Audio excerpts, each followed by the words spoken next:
Experiment number 4। এক্সপেরিমেন্টের নাম হচ্ছে study on analysis of variance. এখানে মোট 4টা সূত্র আছে, 4টা সূত্রটা মুখস্থ রাখতে হবে ভালো মতো। এক নম্বর হচ্ছে কোরিলেশন টার্ম, সিটি দ্বারা প্রকাশ করা হয়, সমান সমান GT grand total divide by N. Grand টোটালের উপর স্কোয়ার আছে। তারপর টোটাল সাম অফ সিকুয়েন্স, সেটা total sum of square SST সমান সমান সূত্র দেওয়া আছে বিটুইন সাম অফ স্কোয়ার, আগেরটার সাথে এটার পার্থক্য হচ্ছে টোটাল আছে। তারপর within some of square SSW, অর্থাৎ ডাব্লিউ পূর্ণরূপ হচ্ছে উইথিন সাম অফ স্কোয়ার সমান সমান এসএসটি মাইনাস এসএসবি। এই 4টা সূত্র মুখস্থ রাখতে হবে। তারপর অ্যানোভার্টেবলের এই ধাপগুলো মুখস্থ রাখতে হবে, যে সোর্স অফ ভেরিয়েন্স, তারপর ডিগ্রি অফ ফ্রিডম, এবং এই সূত্রগুলো মনে রাখতে হবে। এর পরবর্তীতে আমরা যদি একটা কোশ্চেন সলভ করি তাহলে ভালোভাবে বোঝা যাবে। কোশ্চেনটা এরকম, যে এরকম একটা বক্স দেওয়া থাকবে এবং বক্সের নিচে প্রত্যেকটাতে টোটাল থাকবে, টোটাল 36, টোটাল 48, টোটাল 30, টোটাল 54। আচ্ছা, এটা থাকলো। এখন কোশ্চেন করছে যে এই যে 1 নম্বর কোশ্চেন এটা, তারপরে 2 নম্বর কোশ্চেন হচ্ছে এটা, 3 নম্বর কোশ্চেন এটা। 1 নম্বর কোশ্চেন, 2 নম্বর, 3 নম্বর এইগুলো সলভ করতে গেলে আমাকে ধাপগুলো জানতে হবে। তো ধাপগুলো জানতে হলে সর্বপ্রথম আমাকে জানতে হবে গ্র্যান্ড টোটাল বের করবো কীভাবে? ক্যালকুলেটরের মাধ্যমে খুব ভালোভাবে করা যাবে। যেমন প্রথমে ক্যালকুলেটর আমি হচ্ছে মোডে ক্লিক করব, দুইবার ক্লিক করলাম, মোডে দুইবার ক্লিক করার পর মোডে দুইবার ক্লিক করার পর আসতে হচ্ছে এইচডি। এই এইচডিতে ক্লিক করব। এইচডিতে ক্লিক করার পর এখন সেই সংখ্যাগুলো আছে সেগুলো লিখব।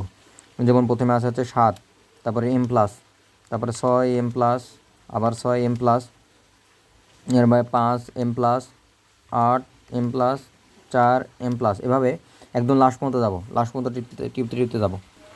এবার লাস্ট পর্যন্ত টিপতে গেলাম। লাস্ট পর্যন্ত টিপতে গেলেও এটা 24টা সংখ্যা দিয়েছি, সেজন্য এখানে 24 আসছে। এবার 24 আসার পরে এখানে অন্য কোথাও টিপ দেওয়া যাবে না। এখানে আমি কী করবো, এবার শিফটে দেবো। শিফটে টিপ দেওয়ার পর এখানে একই টিপ দিলাম। একই টিপ দিলে এখন কীরকম আসতেছে, যে একই টিপ দেওয়ার পর এই যে এরকম আসতেছে সামেশন এক্স স্কোয়ার 3, তারপর সামেশন এক্স, তারপরে এন। আমার দরকার হচ্ছে গ্র্যান্ড টোটাল মানে হচ্ছে সবগুলোর যোগফল হচ্ছে সামেশন অফ এক্স মানে কত নম্বর আছে, 2 ক্লিক করলাম, তারপরে সমান সমানে ক্লিক করলাম, তাহলে আসছে যে 168। যেমন এখানে আসলো কত, 168। আচ্ছা, 168 আসার পর লাস্টে গিয়ে 168-এর উপর স্কোয়ার ডিভাইড বাই 24, এটা হচ্ছে কারেকশন টার্ম হচ্ছে এত আসছিল। তো কারেকশন টার্ম আমি কীভাবে করবো, এখন যেটা সামেশন অফ এক্স 168 এসে তারপরে যেখানে স্কোয়ার আছে স্কোয়ারে ক্লিক দিলাম, ভাগ 24 আছে, 24 করলাম, তাহলে 1176, যেখানে 1176 আসতেছে বের হয়ে গেল। বের হয়ে যাওয়ার পর এখন আমি কী করব, এখন পরবর্তী ধাপগুলো আমি দেখব। আচ্ছা, পরে total sum of square SST. এই এসএসটিটা আমি কীভাবে বের করব, এই ক্যালকুলেটারে যাব, ক্যালকুলেটারে গিয়ে ওয়ানে ক্লিক করলাম, তারপরে শিফটে ক্লিক করার পর আবার ওয়ানে ক্লিক করলাম। করার পর আবার সেই সংখ্যাগুলো চলে আসছে। আমার এখানে দরকার সাম অফ এক্স স্কোয়ার।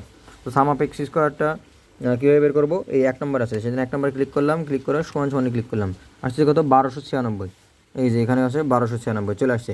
মানে একবার জাস্ট আমি যদি সুন্দরভাবে সবগুলো তুলে নিতে পারি ক্যালকুলেটারে, তাহলে আমি ওই জিনিসটা দিয়ে বারবার আমি ইউজ করতে পারবো, সমস্যা হবে না।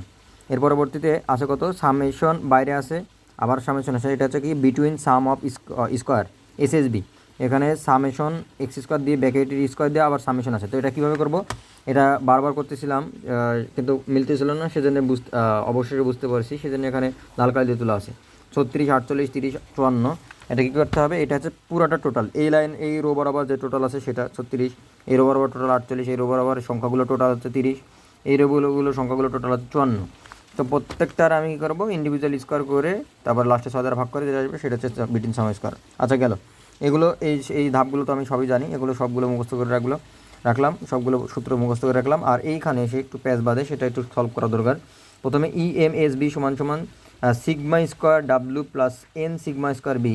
এটা কীভাবে সলভ করবো, এটাতে যে বিষয়টা মনে রাখতে হবে যে ইএমএসবি আর এমএসবি একই কথা। এমএসবির মান এখানে 20 আসছে, ইএমএসবির মানও তার মানে এখানে কত, 20। আর সিগমা স্কোয়ার ডাব্লু, এটার মান কি, ইএমএস ডাব্লু এবং সিগমা স্কোয়ার ডাব্লু, এই দুইটা একই বিষয়, একই টার্ম, যেটা দুইটা আলাদা আলাদা প্রকৃতি দ্বারা প্রকাশ করা হয়, কিন্তু দুইটা একই মিনিং। দুইটার উত্তর কত, ইএমএস ডাব্লু মানে আবার এমএস ডাব্লু, মানে দুইটা একই জিনিস। এমএস ডাব্লু মানে তো আবার সিগমা স্কোয়ার ডাব্লু মানেও তাই, সেটা হচ্ছে 3, আর আগেরটা ছিল হচ্ছে, এটার মান ছিল হচ্ছে 20। এখন এই দুইটাকে ভাগ করে দিলে আমি পাবো, তো যেটা পাবো সেটা হচ্ছে আসলে অ্যান্সার। এটা হচ্ছে এই অঙ্কের মেন বিষয়। আর আরেকটা বিষয় মনে রাখতে হবে, এখানে এই সূত্রে 3 নম্বর অঙ্ক করার জন্য আমাকে 2 নম্বর অঙ্কেই করার জন্য আমাকে সাধারণত কী লাগবে, সিগমা স্কোয়ার বি লাগবে। সিগমা স্কোয়ার বি কিন্তু কোথাও আমি আলাদাভাবে বের করতে পারবো না সূত্র দ্বারা। কোন সূত্র দ্বারা বের করবো? এই সূত্র দ্বারাই। এই সূত্র দ্বারা বের করলাম। এই সূত্র থেকে এই জিনিসটাকে এই পাশে আনবো, এই জিনিসটাকে ওই পাশে নিলাম, বিয়োগ করলাম, তারপরে এর সাথে যে এন ছিল সেটা দ্বারা ভাগ করলাম, ভাগ করে দেখা যাচ্ছে 2.83 আসছে, যেটা হচ্ছে সিগমা স্কোয়ার বি। এই মানটা বের হলে আমি অঙ্কটা পরবর্তীতে খুব সহজে করতে পারবো। এটাই আসলে আমাদের এক্সারসাইজ 1 পুরোটা।